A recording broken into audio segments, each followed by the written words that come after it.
Shalom Bracha, nous allons étudier le Daf Gimel dans Masechet Kiddushin. Nous reprenons deux lignes à la fin du Daf Kiddushin. Avant cela, nous rappelons rapidement ce qu'on avait vu dans le Daf Bet. On avait vu que la Mishnah nous enseignait trois moyens d'épouser une femme. La Mishnah appelait ça un kinyan, une acquisition. Ici, on parle de Kiddushin, Kesef, Shtar ou Bia, soit une somme d'argent, soit Shtar, un document, soit Bia, une relation conjugale. Les trois étant à chaque fois précédés d'une invitation au mariage, Ariat Mekudeshet ou Ikat Shili, soit ma femme par ce mode d'acquisition, un des trois, Kesef, Shtar ou Bia. Au passage, la Gemara avait dit que Kesef, on l'apprenait de Kicha Kicha Misde Ephron, du mot Kicha qui est marqué dans le chant de Ephron, et le Kicha qui est marqué aussi, le verbe Akachat, prendre, qui est marqué dans le mariage. On fait un achat entre les deux.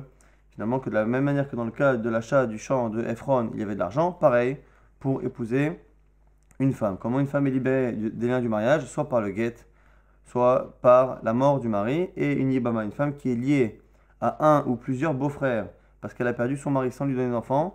Cette yibama-là ne peut être acquise que par le troisième moyen, la bi'a, la relation conjugale, et ne peut être libérée que par la mort des beaux-frères en question, ou la khalitsa ici qui remplace le guet. Et la Gemara avait décortiqué le langage de la Mishnah. Pourquoi on a dit la femme est épousée et pas le mari épouse? Pourquoi on a parlé d'acquisition et non pas de mariage? Pourquoi on a dit le mot shalosh au féminin? Pourquoi le mot derer? Et au final, si on résume très rapidement, on avait dit que la raison pour laquelle on avait dit Aïcha la femme, c'était pour à la fois nous montrer que la femme n'est pas totalement passive, elle est aussi active, il faut son accord, et parce que dans tous les cas, on ne pouvait pas dire à la fin que le mari libère la femme par sa propre mort, ça ne se disait pas dans tous les cas, ça ne pouvait pas se dire. Également, on avait dit pourquoi Nikinet, pourquoi on parlait d'acquisition, c'est parce que c'est le langage qui est le plus approprié à Kesef, qui est le mot d'acquisition qui est écrit dans la Torah, et le Kesef c'est marqué dans la Torah, et le fait que le verbe liknot, acquérir, soit associé à l'argent est aussi marqué dans la Torah ou dans les prophètes, et c'est la raison pour laquelle on a utilisé la chaîne de la Torah, alors que dans le second chapitre, on a préféré connoter la chaîne de Kiddushin, qui est un langage que les Chachamim ont utilisé pour montrer justement que le mariage interdisait la femme à tous les autres hommes comme du Ekdesh, comme quelque chose qui appartient à Akadosh Baruch Hu. On avait dit également pourquoi Shalosh, pourquoi le chiffre Shalosh est au féminin, parce qu'il s'accorde avec le mot Derer, qui même le mot Derer n'a pas de genre prédéfini, il prend le genre du sujet qu'il définit justement. Donc lorsque ici on parle d'une femme, il prendra le genre féminin, et au passage, la Gemara dit pourquoi alors avoir dit Derer? On aurait pu dire Dvarim. Pourquoi Derer? C'est une manière Derer, mais ça veut dire aussi chemin. Deux réponses qui avaient été données. Première réponse, c'était la réponse chez nous pour dire que finalement, c'était parce que Derer, ça connotait en même temps la relation. Derer, c'est aussi une manière jolie, métaphorique de parler d'une relation entre un homme et une femme. Et également, comme l'avis de Rabbi Shimon qui pense que Derer, c'est aussi une habitude. Derer, c'est une habitude. Et ici, c'est pour nous donner pour nous montrer une habitude que, en général, dans le mariage, c'est l'homme qui recherche la femme, puisque la femme est considérée comme une partie de sa neshama qu'il a perdue, et c'est lui qui est incomplet sans cette femme-là, et donc c'est à lui de rechercher ce qui lui manque. C'est la raison pour laquelle les hommes cherchent, et du coup la Gemara va commencer à essayer de vérifier cette logique. Est-ce que finalement dans toutes les Mishnayot où on a enseigné le mot derer, est-ce qu'à chaque fois on peut justifier que soit c'est pour justifier, soit c'est pour parler d'une relation, souvent vous allez voir que non, soit pour parler d'une habitude. La Gemara dit Haditnan, et la Mishnah qui dit Etrog shavel elan beshalosh drachim litne dvarim. La Gemara dit pourquoi là-bas dans le cas de Etrog, donc un Etrog on dit qu'il ressemble à un Ilan, à un arbre, sur 3 points, et sur un point il ne ressemble pas à un Ilan. La Gemara dit pourquoi Mishum de Vainan matne Seifa, à cause de la fin, qui dit qu'au Yarak, Bederech Echad, parce qu'il ressemble au Yerek, aux légumes, d'une manière. La Gemara dit Sefanamine venait d'avoir. Alors pourquoi à la fin on n'a pas dit Drachim? Pourquoi on a pu dire Dvarim? Atama Kamashmalan, l'Arcade et Etrog. Kayarak, parce que pour te montrer que l'habitude, le mode de fonctionnement du etrog est comme un légume. Maïrak darkoli gadal kol ma'im, ou bish'ad lekitato aisoro. De la même manière que le yarak, le légume, a besoin de kol ma'im, de toutes les sources d'irrigation, à la fois naturelles et à la fois humaines. Il a besoin des deux, il ne peut pas se suffire de l'eau que de la pluie, il a besoin que l'on irrigue. Pareil pour le etrog, et du coup la conséquence, c'est que par rapport au maaser, par rapport au prélèvement, on se basera sur Sha'at l'ekitato, sur le moment où on le récolte et non pas le moment où il mûrit. Donc on va très rapidement introduire ce sujet-là. On dit que le etrog il ressemble à l'arbre sur 3 dans 3 domaines. Par rapport à quoi? C'est par rapport au dîme de Orla, le fait que les fruits d'un arbre soient interdits pendant les 3 premières années, le fait que la quatrième année, les fruits sont Kodesh Ilulim Lachem, les Tarevaï, il y a une Kedusha, une sainteté particulière pour les fruits de la quatrième année, et le fait que par rapport justement aux 3 premières années et à la quatrième année, on compte en fonction de la Hanata, en fonction de la maturation du fruit. Ces 3 choses-là sont les points communs qu'il y a entre un hétrog. Dans ces 3 domaines, le hétrog est un fruit.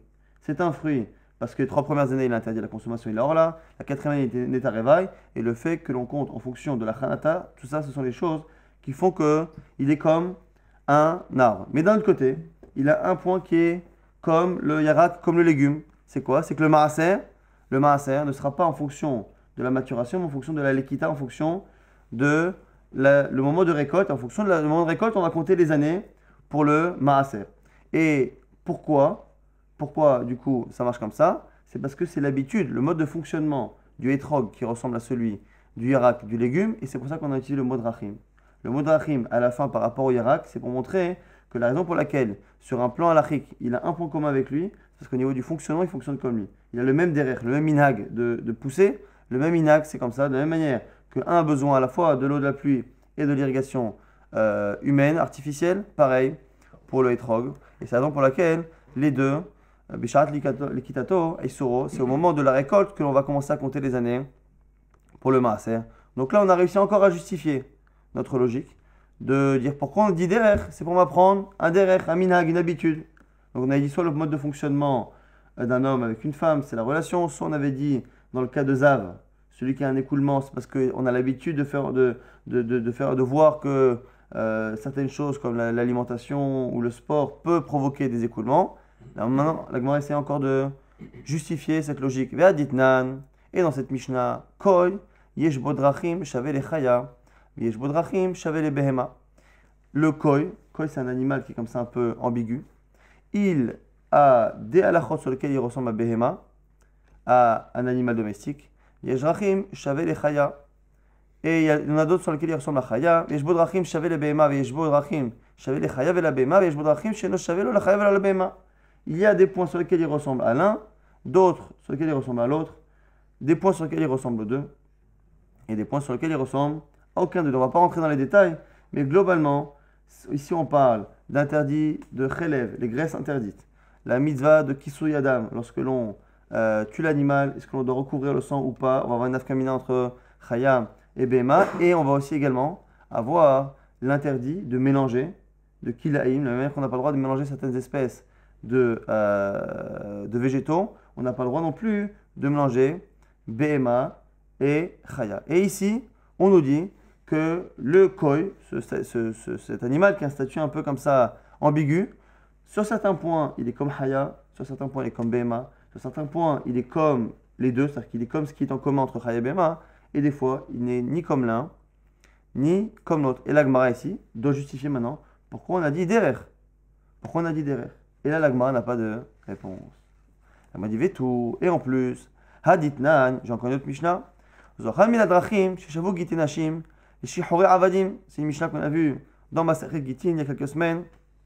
C'est un des moyens, une des halachot ici, sur lequel le get, le document pour libérer une femme, ressemble à shihore avadim. Là-bas, c'était par rapport à la shichut, par rapport au fait d'envoyer le get. Et du là-bas aussi, on dit que, au lieu de dire c'est une des halachot, on dit c'est un des drachim. Et derrière, encore une fois, selon ce qu'on a dit, ça connote une habitude. Et quelle est l'habitude du get? Est-ce que l'habitude du get, le get fonctionne d'une manière et l'autre d'une manière? Pas du tout. Donc du coup, la Gemara pose la même question, il dit Dvarim, tu aurais dû enseigner Dvarim, selon notre logique, qui dit que derrière n'est enseigné que pour connoter à la fois le mot davar et à la fois une habitude, un mode de fonctionnement d'une personne ou d'un animal ou d'un végétal, mais ici, finalement, on ne peut pas justifier notre logique dans ces deux Mishnayot, à la fois la Mishnah sur le Koi, à la fois la Mishnah sur les Gitin de Nashim et de Shichure Avadim, on ne peut pas justifier. Donc c'est la raison pour laquelle la Gemara repousse cette logique et dit Et là, Kol echad elika plukta tane drachim, et Kol echad elika plukta tane dvarim. La Gemara dit non, en fait, ça dépend si il y a ce qu'on appelle plukta ici, ce qu'on appelle un chilouk. Est-ce que la chose est entière ou est-ce que la chose est est sujet à des petites différences. On va voir exactement. Ici, à chaque fois, on a dit que ça ressemble à ça en cela, mais ça ne ressemble pas à ça en cela. Le etrog, il ressemble au ilan de trois manières, mais il ne ressemble pas au ilan, il ressemble aux légumes sur une autre manière par rapport au maaser. On a vu également dans notre Mishnah, comme on va voir tout de suite, et c'est pour ça qu'on enchaîne là-dessus, que la femme elle est acquise de trois manières. Mais trois manières, le fait d'avoir dire trois, ça veut dire trois et pas quatre. À chaque fois qu'on dit ça et pas ça, comme ça et pas comme autre chose, il ressemble à lui, mais il ne ressemble pas à l'autre. Mais d'un côté, il ressemble à l'autre, il ne ressemble pas à lui. Dès qu'on a comme ça des distinctions, des chilukim, à ce moment-là, on utilise le mot drachim. Drachim, c'est un chemin, mais à chaque fois qu'on utilise le mot chemin, c'est que ça ressemble en cela et pas en cela. Et c'est la raison pour laquelle dans toutes les Mishnayot que l'on a citées précédemment, je vous laisse vérifier sur chacune, le Koy, la Isha, le Zav. Le Zav, on le vérifie de cette manière, parce qu'il y a 7 manières, mais 7 n'est pas une huitième. Puisqu'à chaque fois, on le verra dans la suite de la Gemara, lorsque l'on a une liste dans la Mishnah, quand on sait très bien compter jusqu'à 3, on sait compter jusqu'à 7, lorsque la Mishnah nous cite une liste et qu'elle prend la peine de nous l'introduire par le nombre, alors qu'on sait très bien compter jusqu'à 3 ou jusqu'à 7, ça veut dire que ne crois pas que je t'ai mis une liste, mais que tu peux toi-même en rajouter d'autres. 7 ou 3, je suis en train de verrouiller le nombre de choses qu'il y a dans la liste.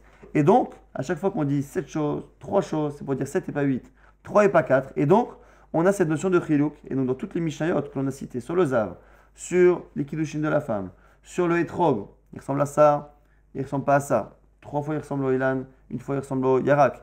Le koi, il ressemble à bema, il ne ressemble pas à chaya, des fois chaya, pas bema, des fois aux deux, des fois aucun des deux. Et pareil, pour le get, qui ressemble sur un point, le get de la femme, il ressemble au get du Havel, mais sur d'autres points, il n'y ressemble pas. Tout ça, ce sont des chilukim qui justifient que l'on dise le mot derer. Dès que l'on a quelque chose où la ressemblance est totale, on va dire dava. Et la Gemara, une fois qu'elle a donné cette logique, va le vérifier tout de suite. Des kanami, des katane seifa. Regarde bien sur la fameuse Mishnah du Etrog, qui dit que ça ressemble à ça sur 3 points. Drachim. Ça ressemble sur Yarak en un point, on dit encore derer. Et à la fin, qu'est-ce qu'on dit? Rabbi Eliezer Omer, Rabbi Eliezer n'est pas d'accord et il pense que Etrog, Shavel, Ilan, Nechol, Dava. Lorsque Rabbi Eliezer pense qu'il n'y a pas de distinction et il pense que finalement le Etrog est un arbre à 100%, un fruit d'un arbre à 100%, lui-même ne prend pas l'expression du Tana précédent et dit que ça ressemble en tout point, et en tout point il ne dit pas Drachim. Il aurait dit Lechol Drachim. Lechol Drachim, lui il pense que ça ressemble à ça, Bishosha Drachim, Bederech Echad, et lui il aurait dû dire Lechol Drachim, et il a dit Lechol Davar. Ça sous-entend, ça montre ce qu'on a dit Shma Mina, que notre logique est la bonne, donc finalement c'est ce qu'on garde. Pourquoi Shalosh? Parce que Shalosh est féminin comme Derer, parce que Derer s'accorde au genre du sujet, et pourquoi finalement Derer? Pourquoi Derer? Plus que dans les autres Mishnah, plus que parce que ça connote la relation, plus que parce que chez nous ça connote aussi le fait que c'est l'habitude de l'homme d'aller chercher une femme. La raison qui est universelle dans toutes les Mishnayot finalement, c'est le fait que dès que l'on a une distinction entre des choses qui ressemblent et qui ne ressemblent pas, on dit Derer, dès que la ressemblance est totale et qu'il y a une liste qui est totale, sans discussion, sans distinction, sans chilukim, à ce moment-là on dira Davar. Comme on l'a dit précédemment, dans une Mishnah, quand on a une liste, Aisha Niknet, on aurait pu dire Aisha Niknet, Bekesef, Beshtar bien. Kesef, Shtar bien, on sait tous compter jusqu'à 3, ça fait 3. Pourquoi on a dit Beshalosh Drachim, de 3 manières? Avec toutes les questions, on aurait économisé quasiment un daf de réflexion. Pourquoi? Donc la Gemara tout de suite est certaine que le chiffre est venu exclure au moins une chose. C'est-à-dire qu'il y a un élément de la liste que j'aurais pu penser ne pas être écrit, mais qui en fait partie, comme si la liste n'était pas exhaustive. Et que ce n'est pas écrit, mais j'aurais pu l'inclure. 3, c'est pour verrouiller. 3 et pas plus. Et pareil pour le Minyana de Reisha, pour la fin, pour le Minyana de Sefa. Donc, Minyana de Reisha, les Maotemai, Minyana de Sefa, les Maotemai. Pareil pour la manière de libérer la femme, Mishneh Drachim. Alors, l'Agma maintenant va développer. Minyana de Reisha, les Maotechupa. Première logique, le Minyan du début. Le fait de dire que la femme est acquise de 3 manières, donc 3 et pas 4. Quel est le quatrième que l'on veut exclure? Les Maotechupa. Pour exclure la Choupa. La Choupa, qui chez nous fait partie de la suite des Kiddushin. Donc nous on fait les Kiddushin, on donne la bague qui correspond à Kesef, comme on a dit hier à la fin du shiur. Donc on donne la bague, on aurait pu donner aussi un document. Et une fois qu'on a donné la bague, on enchaîne sur la choupa. On le fait sous la choupa, mais en fait, finalement, la choupa est l'étape supplémentaire. Donc, la choupa, normalement, c'est les nisuin. Mais certains auraient pu penser ici que la choupa en elle-même fait office de kiddushin. Donc, est-ce que choupa, ça peut être connu ou pas? Et quand on regarde ici Rashi nous dit c'est quoi les maote choupa? She'im masrala avi ale choupa. Shem kiddushin et la mekudeshet bekar. Rashi nous dit si un homme, un père, prend sa fille, qui est mineure a priori, et qu'il l'envoie à la choupa, est-ce qu'elle serait mekudeshet ou pas? Intéressant que Rashi ici ne parle qu'un cas d'une mineure. Alors pourquoi il parle d'un cas du mineur? C'est parce que quelle est la avamina que la choupa fonctionne? C'est à cause du pasuk. Il y a marqué et biti natati la ishazé. Lorsque l'on parle là-bas de Motzi Shemra, un homme qui a épousé une femme et qui après lance une mauvaise réputation, une mauvaise rumeur sur sa femme, le père là-bas dit et biti natati la ishazé. J'ai donné ma fille à cet homme. Et là-bas, ça donne l'impression que c'est une choupa. Et on aurait pu apprendre de là-bas que l'on peut finalement marier une femme par la choupa, mais vu que la seule source que l'on a, c'est finalement le cas où c'est le père qui donne, peut-être que c'est un cas où ce serait que le père qui peut donner sa fille en choupa. Et donc finalement, on aurait pu penser que le pasuk veut dire ça, kamash malan que non. C'est pour ça que la Gemara n'a pas besoin de se justifier. Une lecture d'un pasuk, on aurait pu le lire comme ça. Finalement, on ne le lit pas comme ça. Alors la Gemara dit, tu sais, le problème c'est qu'il y en a qui pensent jusqu'au bout que choupa, ça fait partie des modes d'acquisition. Ou le Ravuna Adama choupa konami kalvachomer, mais on le verra d'affaire que Ravuna pense qu'on a un raisonnement a fortiori kalvachomer qui fait finalement qu'on n'a pas besoin de se justifier dans les versets et que du coup, selon Ravuna, la liste de la Mishnah n'est pas complète. Pourquoi? Parce que la Mishnah n'a cité que ce qu'on apprend des versets. Kesef, on l'apprend soit de Kira Kira, soit du verset qu'on va apprendre dans la Hamoud Bet. On a également le Shtar qu'on va apprendre aussi par des Psukim. Et Bia, c'est marqué au Allah. Donc finalement, pour lui, il pense que la Mishnah ne s'est occupée que des modes d'acquisition qui sont marqués dans la Torah. Celui que l'on apprend par raisonnement logique, a fortiori, il n'est pas marqué, mais il est logique et on l'inclut. Donc selon lui, il y a 4 modes d'acquisition. Kesef, Shtar, Bia, plus Choupa. Alors pourquoi avoir dit 3?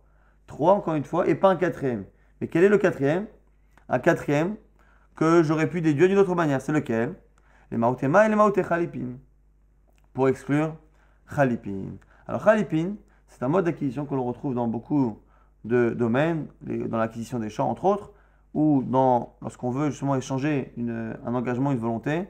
Chalipin, c'est le fait de prendre un foulard, marloquette si c'est celui qui acquiert ou de celui qui vend, et le fait que l'autre prenne le foulard de son prochain montre que finalement l'engagement est pris de manière mutuelle, puisqu'il y en a un qui lève le foulard, l'autre qui laisse son foulard être levé par son prochain, et finalement ce geste qui est fait, qui est consenti par les deux, finalement ce geste montre qu'il y a acquisition. Donc très souvent on l'utilise lorsque on veut faire une acquisition de quelque chose et qu'on a besoin de le faire à un moment donné et à un endroit donné. Si on a un terrain qui est à l'autre bout du monde et que l'on veut finaliser l'accord et que c'est pas forcément, on n'a pas forcément l'argent pour le faire avec de l'argent, ou que des fois ça marche pas avec l'argent parce que c'est un terrain.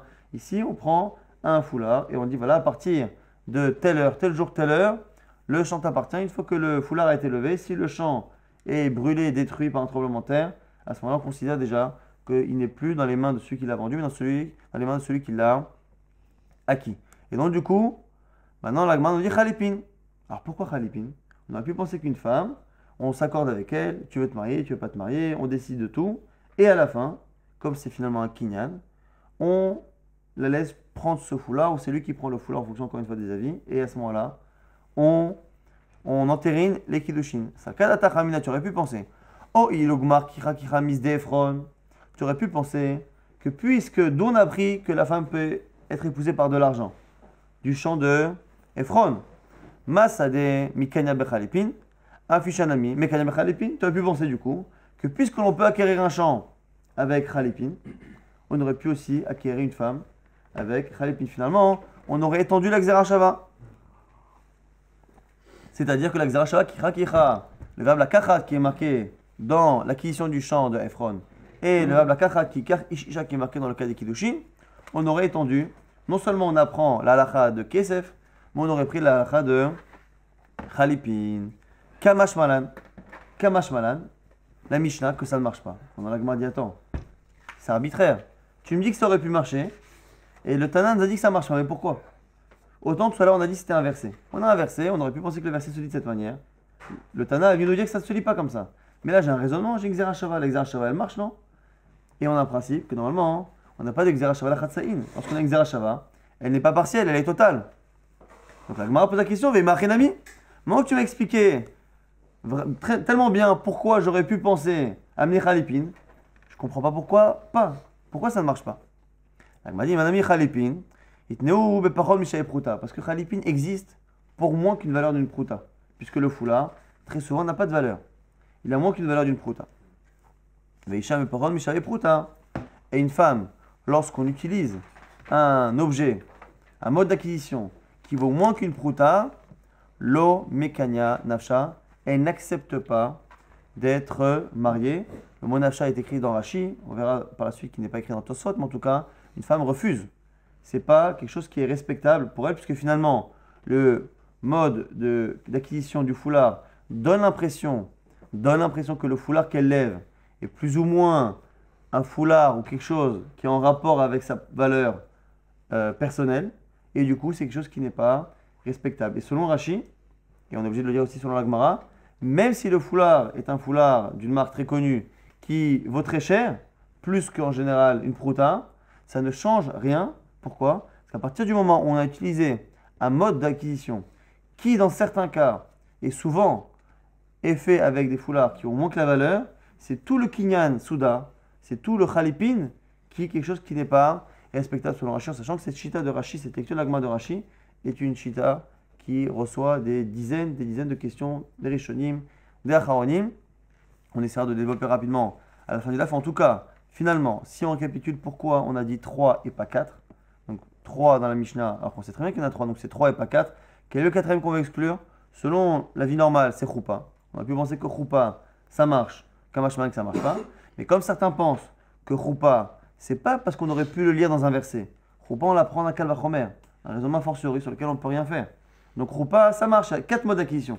Kesef Shtar Bia, Choupa qu'on apprend d'un autre mode d'acquisition. Donc quel est le quatrième qu'on va exclure finalement? Qui est un cinquième selon Ravuna, c'est Khalipin. Et Khalipin, pourquoi? Parce qu'on aurait pu penser que de la même manière qu'on a appris l'argent, le mode d'acquisition argent du champ, on aurait pu penser aussi rajouter Khalipin qui marche aussi dans le champ, Kamash Malin que ça marche pas. Pourquoi alors? Pourquoi? Parce que finalement le kinyan du soudar avec le foulard, en général, et dans certains cas, le foulard a moins qu'une valeur d'une pruta, et la femme trouve ça irrespectueux d'être acquise par quelque chose qui ressemble à un échange de valeurs qui vaut moins qu'une pruta, en sachant que dans un document, par exemple, lorsqu'on est Mekadeshota avec un document, le document fait moins qu'une pruta, c'est un papier qui fait moins qu'une pruta.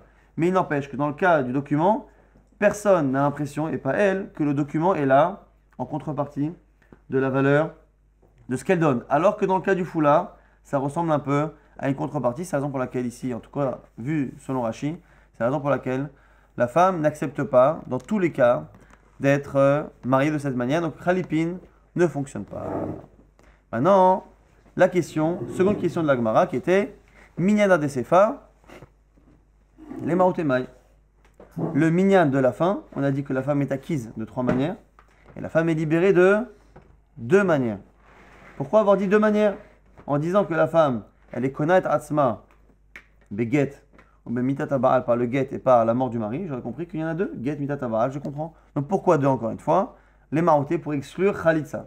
Khalitsa, c'est le fait d'enlever la chaussure et de cracher devant le beau-frère et d'ainsi faire en sorte que le beau-frère libère la belle-sœur. Dans le cas encore une fois où la femme a perdu son mari sans lui donner d'enfant, elle est liée au beau-frère et le beau-frère d'enlever la chaussure, elle doit cracher devant et dire qu'achaya c'est laïch, achalou yivnel betachir, comme ça on fait à l'homme qui ne veut pas construire la maison de son frère. On aurait pu penser que ce mode-là de libération, sans les termes évidemment, les termes là-bas sont des termes qui sont shachim à la misa de Lévira de Yiboum, mais on aurait pu penser que la khalitsa, la cérémonie elle-même, fonctionne pour libérer une femme. Un homme qui est marié avec une femme, il ne peut pas écrire un get, il n'a pas envie de mourir non plus, donc il fait khalitsa, on enlève la chaussure, on crache et dit voilà ce qu'on fait à l'homme qui ne veut pas rester avec sa femme, qui je ne sais quoi.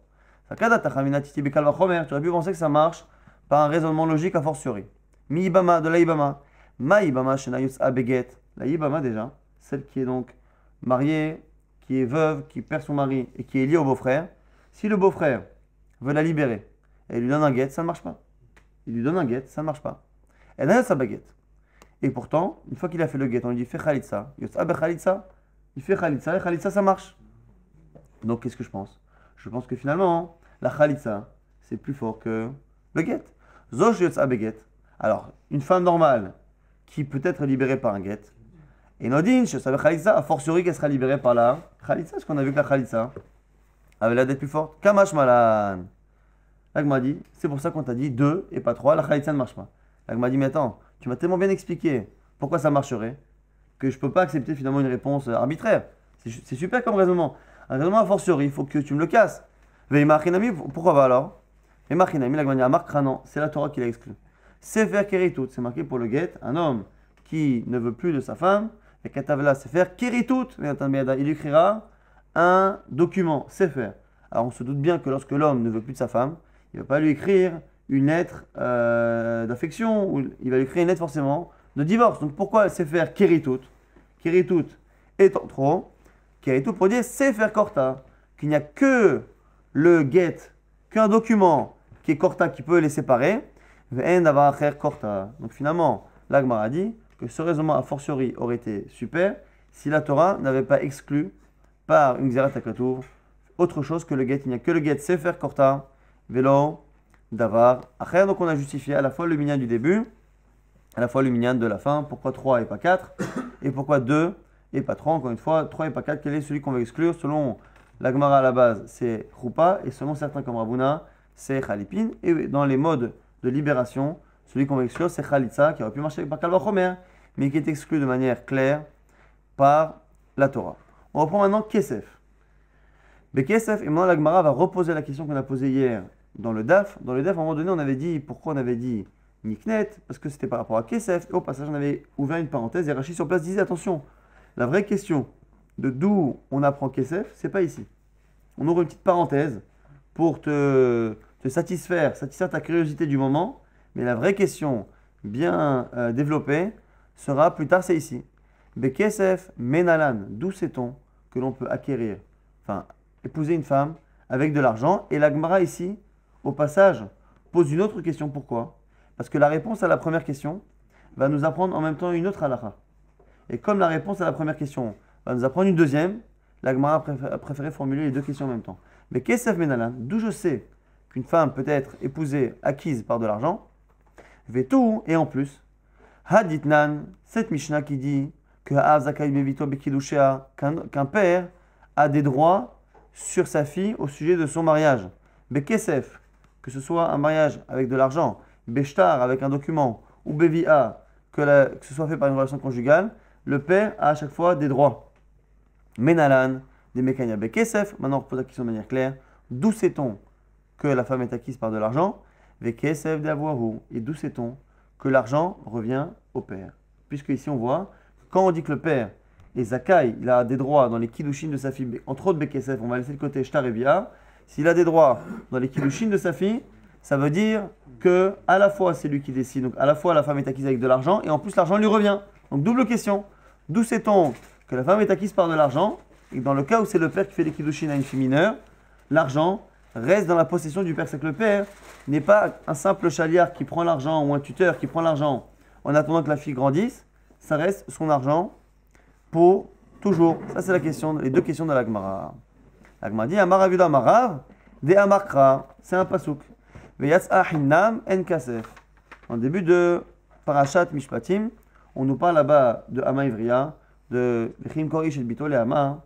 L'autre, c'est que c'est Avadim, un homme qui vend sa fille en servante. On explique comment une jeune fille juive qui travaille chez un juif, comment elle peut être libérée.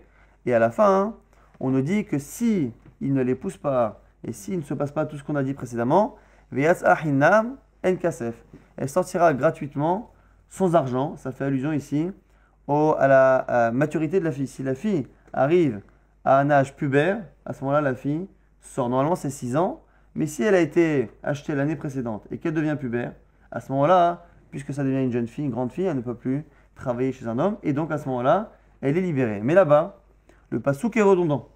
Pour nous dire qu'une femme est libérée naturellement, sans qu'il l'ait épousée, sans que les 6 ans soient arrivés, sans qu'elle ait été blessée, ainsi de suite, mais parce qu'elle est pubère, on aurait dû dire Veyas Achinam, elle sortira gratuitement.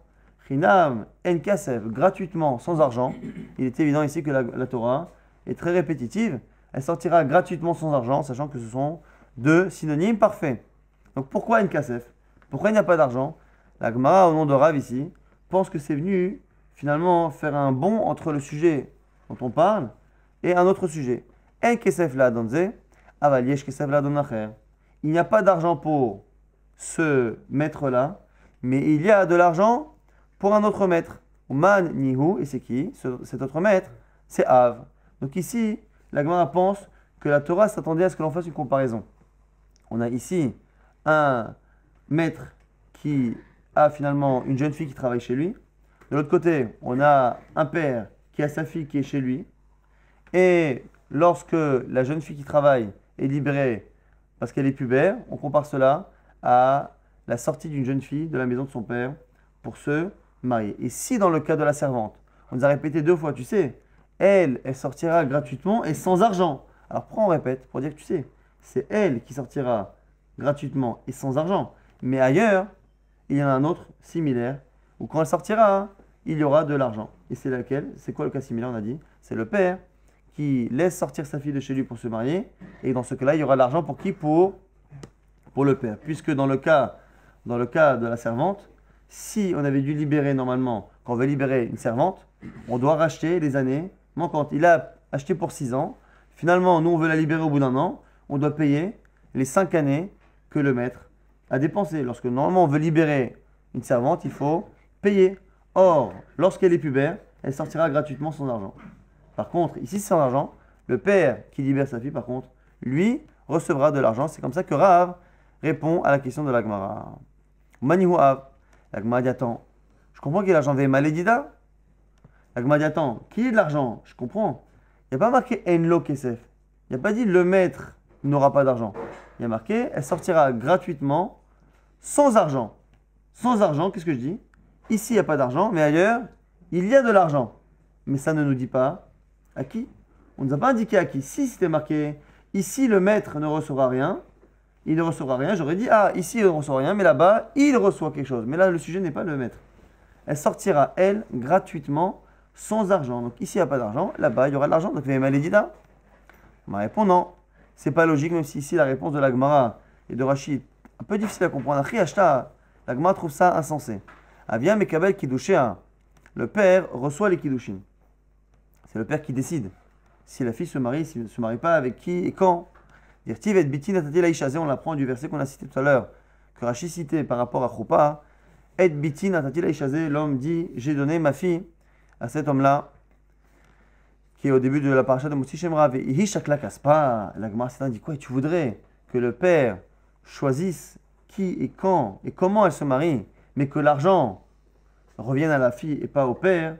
La Gemara, Rachid dit, est-ce que c'est possible que la Torah lui donne ce srout et que finalement il ne garde rien de manière gratuite? Al-Chinam Zikao Katouv, Bikilou Shebito, est-ce que c'est possible que la Torah lui donne ce mérite-là de manière gratuite, comme si la Gemara ne pouvait pas envisager que le père soit un simple shaliach, un simple envoyé. On avait dit au passage dans les masertot précédentes qu'un homme n'a pas la chutzpah, n'a pas l'effronterie de nommer son père shaliach. Est-ce que ici l'idée s'impose là de dire que finalement la Torah ne peut pas on ne peut pas envisager que la Torah ait nommé le père comme un simple shaliach, comme s'il travaillait lui-même pour sa fille, il prend l'argent à sa place et à la fin il le lui donne. Donc si le père décide, c'est forcément que c'est lui qui remplace la fille, c'est-à-dire que c'est lui qui est propriétaire entre guillemets de la chose et que c'est lui qui décide à 100%, comme si finalement c'était irrespectueux que le père n'ait que la possibilité de prendre et de faire le shaliach à la place de la fille. Donc la Gemara finalement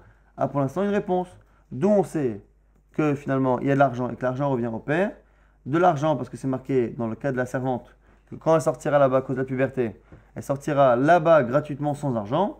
Je crois qu'il y a de l'argent ailleurs, chez nous. Et puisque c'est le père qui décide, bon, on comprend très bien que c'est lui qui garde. C'est pas respectueux qu'il ne garde pas l'argent. La Gemara dit, alors si c'est ça, tu as raison. Mais ta logique ne marche que pour une fille qui est mineure. Des lit layad, les kabel kiddushin. Parce que la fille qui est mineure, ne peut pas recevoir des kiddushin. Une fille qui a moins de 12 ans, elle ne peut pas recevoir les kiddushin. Aval na'ara, de it la yad, les kabel kiddushin, tagdish irinafsha, vetishkol kaspa. Mais la na'ara, c'est une fille qui est intermédiaire dans les 6 mois qui sont entre l'enfance et l'âge adulte. Elle est na'ara. Et cette na'ara-là, à cet âge-là, c'est soit le père qui peut prendre les kiddushin, soit c'est la fille, celui qui le fait en premier. Lorsqu'elle est mineure, c'est que le père qui peut la marier. Lorsqu'elle est totalement majeure, il n'y a que elle qui peut choisir de se marier. Lorsqu'elle est nahara, c'est une situation qui est un peu intermédiaire.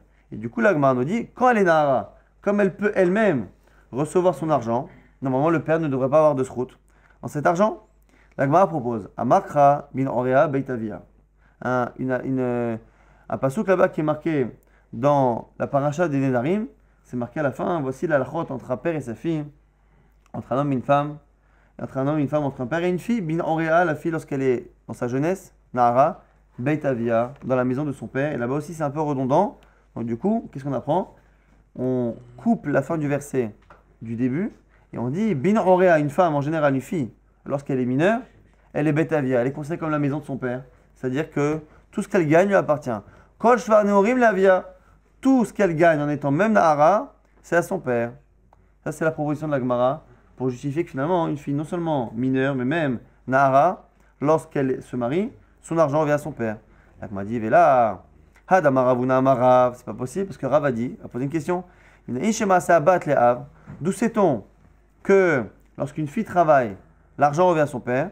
Chez Neymar, c'est marqué, Kim kor ish et bitoleama, lorsqu'un homme vendra sa fille en tant que servante. Ma'ama masade aleraba, af batnami masade aleraba. Si le père peut vendre sa fille en servante, c'est qu'elle est déjà sa servante, entre guillemets, puisqu'il ne peut pas vendre ce qui ne lui appartient pas. Donc s'il vend le travail de sa fille, c'est que le travail de sa fille lui appartient. C'est de là qu'on a trouvé qu'une jeune fille, lorsqu'elle gagne de l'argent, ça appartient à son père. Le fait qu'on ait eu besoin, pour une fille qui est mineure, de trouver une source dans la paracha qui parle des servantes, ça veut dire que l'explication de la paracha qu'on a dit au-dessus ne tient pas. Pourquoi? Parce que l'explication du dessus, elle fait en sorte qu'on n'a pas besoin de ce nouveau passouk. Pourquoi? Parce qu'on a dit Bino Orea, on a dit, lorsqu'elle est Nahara, lorsqu'elle est même jeune fille entre 12 et 2 ans et demi, Bino Orea, Betavia, elle appartient à son père. Si ce verset était lu de cette manière, comme tu as dit, on n'aurait pas eu besoin d'apprendre que la servante, comme elle est vendue en tant que servante, ça veut dire que son travail appartient à son père, il n'y a pas besoin. Même quand elle est Nahara, même entre 12 ans et 2 ans et demi, Bino Orea, elle est Betavia, t'as dit ça? Si ton passouk était vrai, si ça se lisait de cette manière, Bino Orea Betavia, j'aurais appris à la fois que lorsqu'elle est Nahara, à la fois lorsqu'elle est petite mineure, tout ce qu'elle fait revient à son père. Si on a eu besoin, pour la fille mineure, d'aller chercher le passouk sur la servante, ça veut dire que ta lecture de Bino Orea Betavia n'est pas bonne. Donc la Gemara repousse. La Gemara dit quoi? Donc, selon toi, Tipokle Bino Orea Betavia, et là, Bafarat Nedarim ou Dirtiv, Achanami, Bafarat Nedarim ou Dirtiv. Donc tu es obligé finalement de laisser la fin du verset dans son contexte. Là-bas, ça parlait de Nedarim.